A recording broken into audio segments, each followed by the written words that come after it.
everybody, I'm meteorologist Jillian Johnson. Thanks for joining us for this week's episode of Weather Extra. We had multiple days of record-breaking heat last week, but thankfully there are some signs of changes that look to be heading our way this week. But the persistent and excessive heat and lack of rainfall that we've had throughout the summer has been significantly increasing the drought across our area. Take a look at the latest drought monitor.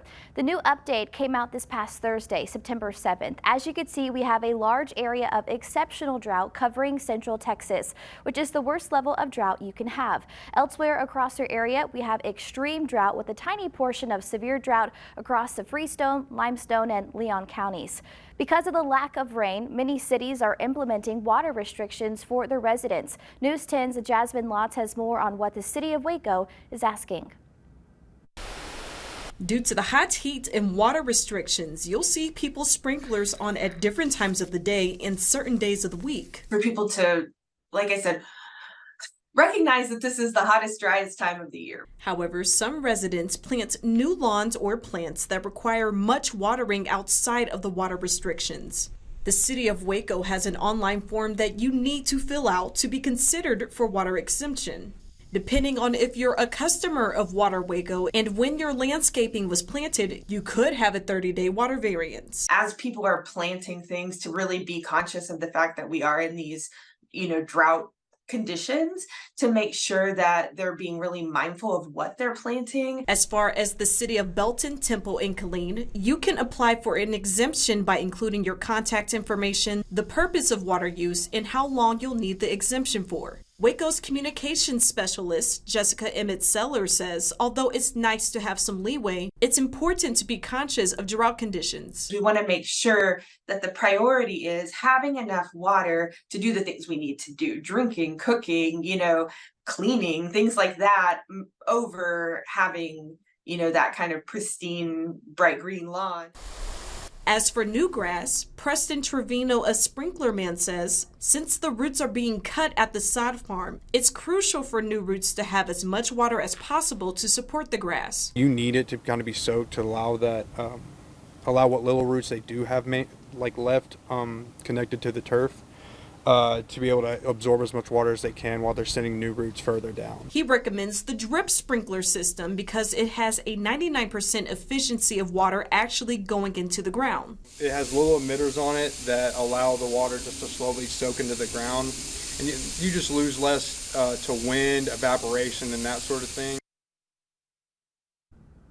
Low water levels could create serious problems for not only people but animals across central Texas. Officials with the Lake Waco Wetlands say while much of the wildlife remains, the land is completely dry. But the area that's supposed to be wet right now is what's in that distance. This is a man-made wetland, so we have to pump up water into this particular wetland in order for the water to flow all the way through the 300 acres that we lease out here. Now, water is supposed to be pumped from the Bosque River into the wetlands, which is supposed to flow into Lake Waco. But the Bosque River is so low, the water can't make it into the wetlands. Well, fire activity has been at a high throughout the past few months, also due to the extreme heat and worsening drought. News 10's Ali Calabar joins us with how much volunteer fire departments are doing during this active fire season. Ali. Some volunteer fire departments I spoke with tell me this is the worst it's been in terms of wildfires for more than a decade. We can see behind me this one from Elmont, this one from McGregor earlier this month, and this one from Valley Mills. We can just see it's putting a strain on these volunteers and their equipment. I know we replaced the 2 tires, which is $800. This system here cost us around $13,000 itself, and the engine work that we had on the other brush truck, I want to say it was close to $3 or $4 grand. As volunteers continue to battle multiple fires, they continue to battle multiple costs. We've actually cycled through all 4 of our brush trucks. I think that's the first time in quite a while we've done that. This issue is seen across the board. We've had to replace some radiators and water pumps. We haven't lost any vehicles, but we have had damage to vehicles from the multiple fires. And repair costs have increased because of what we're looking at. What they are looking at, almost daily calls for mutual aid assistance. These fires have become more problematic to suppress and control. So therefore you need more resources. But with less hands on deck, with dwindling volunteers, resources is something these crews lack. There's delays in response, or we don't have enough people. So we're calling on those mutual aid departments. The travel time outside of our district too for the mutual aid departments is also adding to our fuel bill. And while exhausted from constant calls for help, these volunteers are grateful for the opportunity to help their community. So a lot of it comes down to just the mental fortitude. A lot of our guys do get pretty tired after these fires, but usually once we have the fire out, it's a very thankful feeling. Departments tell me they are grateful for their community's support, but of course they always welcome monetary donations, of course water and snacks, electrolyte powder and liquid IVs, volunteers for any kind of position with the department, and the main one, just preventing wildfires and reporting them immediately. Reporting in studio, Ali Kadlabar, KWTX News 10. Switching gears and heading out to the Atlantic, today, September 10th, marks the peak of the Atlantic hurricane season. September is usually the busiest month for tropical development. Forecasters called for an above normal hurricane season due to the record warm sea surface temperatures, and that's really been the story late last month now into September. For an update on the tropics, we turn to meteorologist Sean Bellafiore. Well, on this peak of the Atlantic hurricane season, I wanted to show you what happened last week, and that is a rapidly intensifying hurricane. This is Hova, which is actually in the eastern Pacific, but I wanted to show you going from a tropical storm to a Category 5 monster in just about 24 hours time. And in a year like this year, that is actually kind of expected for the eastern Pacific basin because of El Nino. We are in an El Nino pattern, which what happens during an El Nino is warm water gets upwelled and pushed towards the eastern or western coast rather of South America, and that has big implications on the overall weather pattern for the United States. Plus it also has some pretty big implications for the tropics. Usually during El Nino years, the eastern Pacific is more active with lower wind shear and hotter sea surface temperatures, while the Atlantic is usually less active, more wind shear, lower sea surface temperatures, but the Atlantic is so exceptionally warm right now that the big question coming into the season was, will El Nino actually help to put a damper on a hurricane season, even though we have all of this warmth? And the answer, unfortunately, is no. This is a look at the sea surface temperatures, 80 degrees plus and 85 degrees plus, well above the threshold needed for not only a hurricane to form, but for rapid intensification. Yeah, it's just warm bath water out there. The 2023 hurricane season was expected to be a little bit on the slower side for the preseason outlook, but that latest outlook from last month bumped it up above normal for named storms, for hurricanes, and unfortunately for major hurricanes as well. We have gotten through almost 2/4 of the list already, and we still have some more time to go. But even though El Nino does have an impact on the tropics, it also has an impact on the wintry weather pattern too. The subtropical jet stream typically across the southern United States during the wintertime, bringing us wetter than normal conditions. And as we head into winter, December, January, and February, odds are we are going to be seeing an above normal amount of precipitation. Does it mean wintry precipitation? Not necessarily, but hey, we could always use some more rain. Reporting in the studio, Sean Bellafiore, KWTX News 10. We'll be right back.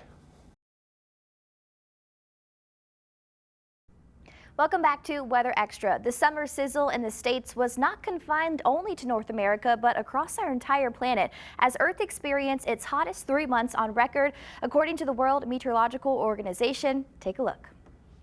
It was the hottest August on record by a large margin, going back to records since 1940, and the second hottest month ever after this past July, according to the EU-funded Copernicus Climate Change Service. Also this summer, from June through August, we saw record-breaking sea surface temperatures in the North Atlantic and globally, and marine heat waves were recorded in Europe and the Mediterranean and around the UK and Ireland. The World Meteorological Organization states that from January to August of this year is the second warmest on record, following 2016, when a potent El Nino event caused massive global warming. As we witnessed, the extreme heat waves during the summer in the Northern Hemisphere caused destructive wildfires, affected public health, and disrupted daily routines, according to the WMO's Secretary General.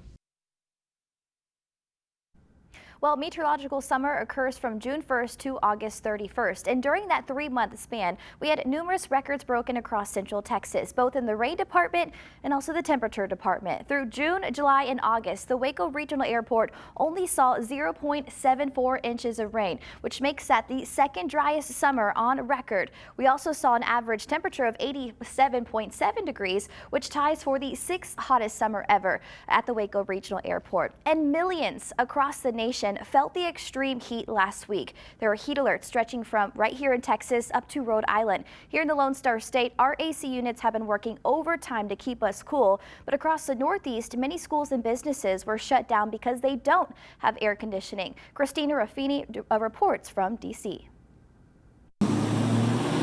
Students heading back to school may have wished for an endless summer, but now they're dealing with seemingly endless heat. They can still have heat stroke. It's hot right now, and it's 11 o'clock. In Detroit, Jamia Bray and Javon Adams had to scramble their schedules to pick up their kids after schools closed early for the day. Knowing that they don't have any AC, from what I heard, it's just terrible to have the kids in those kind of conditions. Detroit is just one of several hot spots across the Midwest and Northeast, shutting down schools or ringing the bell early due to unseasonably hot weather. Everybody should have air. I mean, you got air in your car, you got air at your job, why not in our schools? With the heat, I'm glad that the kids are getting out of school because they have partial AC in the buildings. In Washington, D.C., 100 degrees, this is really the thing to do. Jeremy Scher and his kids threw in the towel and hit the pool after half a day of class. Public pools in the nation's capital usually close after Labor Day, but this year they're staying open later for a few extra laps. It's like 98 degrees in September. I'm pretty sure that's not good. Many schools are also canceling outdoor activities due to the excessive heat. And just to set the context for you, over Labor Day weekend, more than 30 heat records were set across the country. Christina Raffini, CBS News, Washington. According to the American Psychiatric Association, extreme heat can cause irritability and also symptoms of depression. This time of year can cause what's called seasonal affective disorder. News 10's Alex Fulton spoke with local mental health experts on the signs of this mood disorder and ways to prevent it. Alex. Experts say increasing temperatures can take a toll on your mental health. In the summertime, especially here in Texas, we have high heat, which can make us feel very drained. It's called seasonal affective disorder, and licensed mental health professional Rachel Mims says hot summer days can lead to feelings of loneliness. We can see in the summertime some increased isolation because it's so hot, people don't want to go outside. A recent study from Boston University found that across the nation, days of extreme heat saw increased rates of mental health-related trips to the emergency room. These longer summer days can add extra pressure to get more done during the day. We are awake during the daytime hours, and that is when our activity takes place. We have this idea that we need to do more and be more active for longer periods of time. If left untreated, licensed mental health professional Dr. Christy Donaldson says people can experience feelings of sluggishness and have difficulty concentrating. You're looking at more of a trouble sleeping, so that would be insomnia. You're looking at poor appetite leading to weight loss, restlessness and agitation, anxiety, and also episodes sometimes of violent behavior. Anyone showing signs of seasonal affective disorder is encouraged to speak with their doctor. After the break, meteorologist Camille Hawksworth sat down with a medical lab technician at Baylor Scott and White Medical Center Hillcrest about the science and process of what happens in the laboratory of hospitals. Their conversation is coming up next.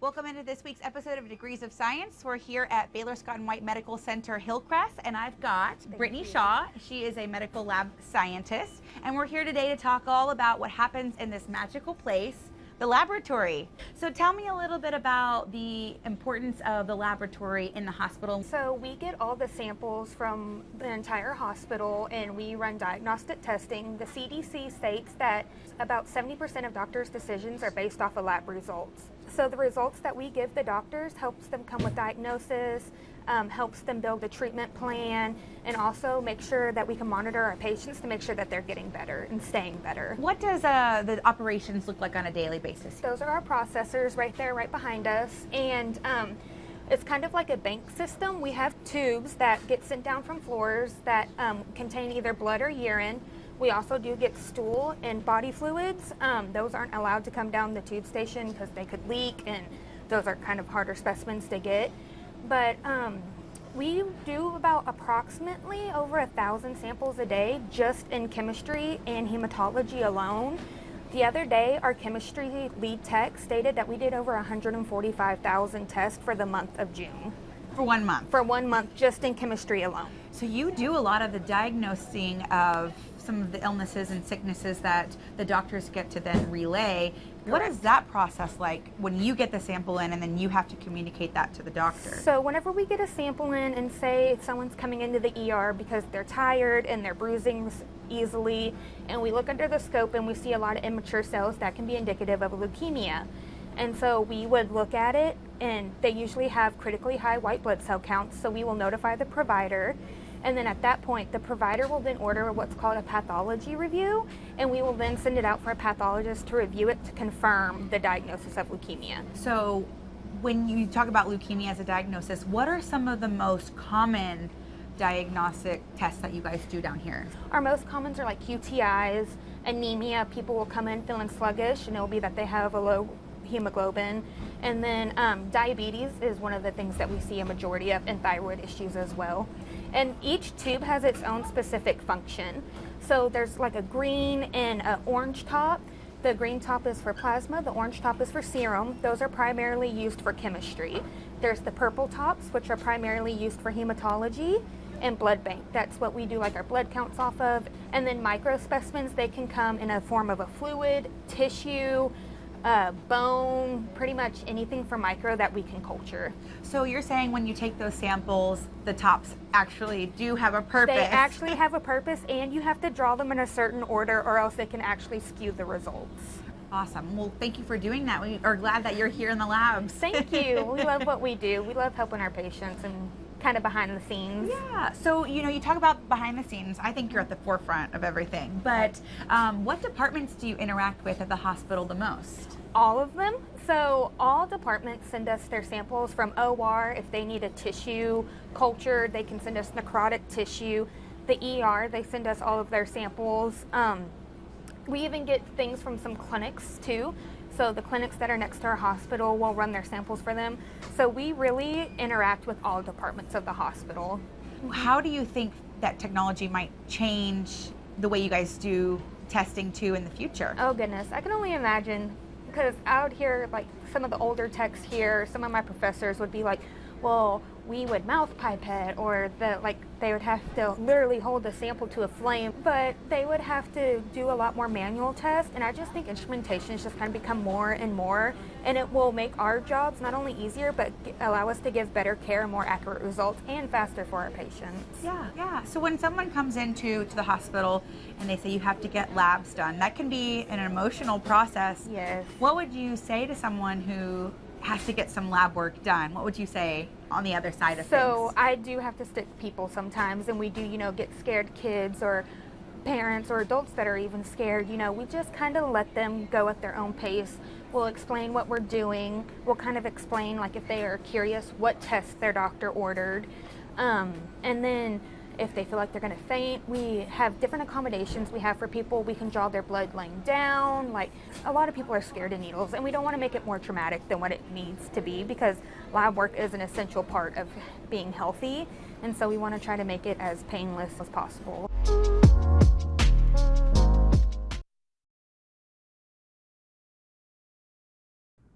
Welcome back to Weather Extra. Anyone living along the coast should have a hurricane preparedness kit ready to go during hurricane season. But one thing a lot of families forget is to check in with how their kids are handling things when tropical systems strike. Lindsay Sablon talks to a Florida woman who wrote a children's book to help. Rosie and her dog Napoleon sat on the floor in the living room watching television. Mr. Matt, the meteorologist, stood in front of a map of Florida making big sweeping gestures with his arms. We all hope we don't see Mr. Matt making big sweeping gestures, but it was this time last year that inspired Fernanda Farrell Zabala, her sister-in-law, and another author to write this book, Rosie and the Hurricane. I have a niece and a nephew who I was talking to quite a bit during the hurricane, trying to entertain them a little bit because they were bored. And it hit me that they had a lot of feelings. They were scared, they were bored, they were annoyed. Fernanda grew up around hurricane preparedness. Her family started advanced hurricane technology. But it wasn't until that conversation with her niece and nephew she realized kids need a different kind of preparation. Then came the post-hurricane devastation. We believe that the #1 need for kids is joy. So during the aftermath, we sponsored an ice cream truck to go to a food pantry to make sure that it provided free ice cream to all the families, and the kids loved it. That need to help children kept calling her. They wrote this book, found an illustrator whose dog is featured in the story, and off they went. My littlest one, her name is Olivia Rose, and she was the inspiration for the name, Rosie. One of my favorite parts is the front fold, where it offers suggestions on how to talk to your kids about hurricanes, saying after reading a few pages, stop and ask how they think Rosie's feeling and why. And if you're looking for other books to help teach your kids about weather, we got you covered. In one of our Degrees of Science episodes, meteorologist Camille Hawksworth talked one-on-one with a meteorologist who wrote the book called Wow Weather. The book covers it all: hurricanes, tornadoes, snowstorms, thunderstorms, and even hail. You can hear more about Wow Weather and introduce your kids to weather and science by scanning the QR code at the bottom of your screen right now. Well, that's all we have for you on this episode of Weather Extra. Tune in again next Sunday for another half hour of weather and science. Until then, have a great week.